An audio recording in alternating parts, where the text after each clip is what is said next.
How to estimate stone landscape edging.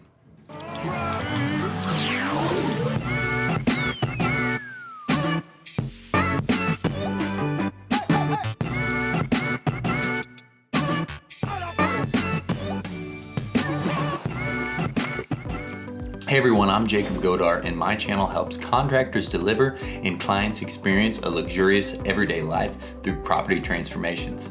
If that sounds good, make sure you hit the like button and also hit subscribe. And if you're a contractor, check out jacobgodar.com. There's tons of useful resources on there to help you grow your business. So let's get right into it. Today we're talking about how do you estimate stone edging. And this is something that I always wanted to know right when I started the business. Like, what do I do? How do I get the numbers right? How do I figure out the price? What is everyone else charging? All these things in my head.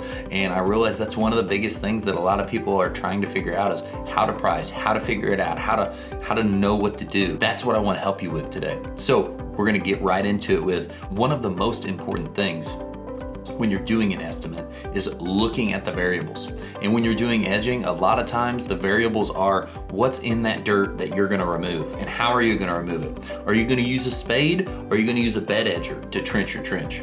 That's one thing. Is there roots? That's a whole nother problem. Is there a ton of rocks? That's a whole nother problem. Is the ground rock hard because you've had no rain? There's all these little variables that can change the job, make the job easier, make the job harder. You know, is your team doing it? Is it a team that is freshly learning how to do it, or is it a team that's got years of landscaping and they know they're not still learning, they're just kind of doing at this point and critiquing over time? You know, so what is it that you're dealing with? So those are your variables, and that'll be the first thing you're gonna wanna look at. So second of all, you're gonna wanna look at all the material. So you're gonna wanna use some kind of calculator. A lot of times since we use Unilock Stone, I use their Unilock Paver calculator. Some of the people in the office don't really like using it and they just do the measurements and figure it out. It's easy either way, whatever you wanna do, however the stones are. You basically just need to know how long the stone is and convert that into how many units you are gonna need, because you're needing to figure out your materials. So you gotta figure out your materials. That will be stone being the first one. If you do it like we do it, then that will be rebar. So like a 3/8 rebar, and then also S-type mortar. So that's a lot of the material that's gonna go into this.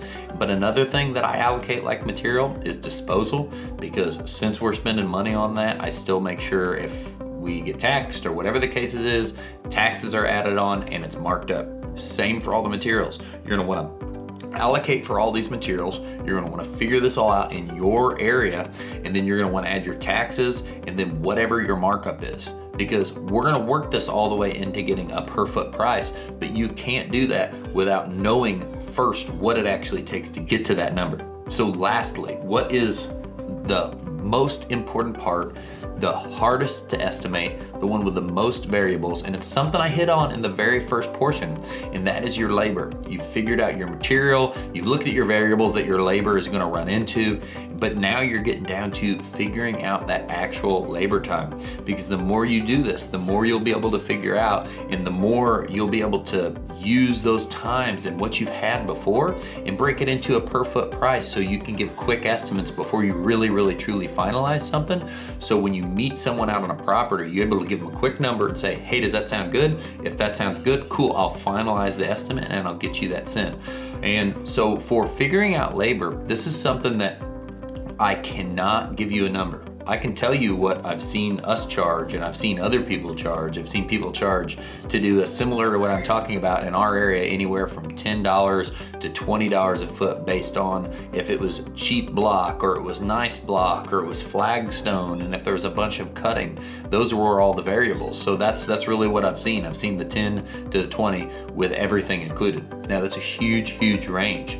And if you're uncomfortable and you don't know your time starting off, it wouldn't be bad to estimate a couple really high. It'd be better to not get them and not lose heavily on them, but eventually you're gonna have to get out in there and you're gonna have to do some demo, track your time and figure out what it is. So you're gonna have to see what it takes to get those per feet in. Am I doing 10 linear feet an hour? Am I doing 20, 30, 40? And then you can build this estimate, you can put it all together, and I'm going to be creating some useful resources that will be At the same time, hopefully at the same time of this video, dropped on jacobgodar.com for you to download a little quick download Excel sheet for you to use, pump all those numbers into, and give you your final estimate quickly so you don't even have to use a calculator or break a sweat over this estimate. Everyone, I hope this video has helped you out. Leave a comment on how you do it, some of the different styles you use for when you estimate. Leave that in the comments. If you like this, hit that like button. I'll talk to y'all soon. See ya.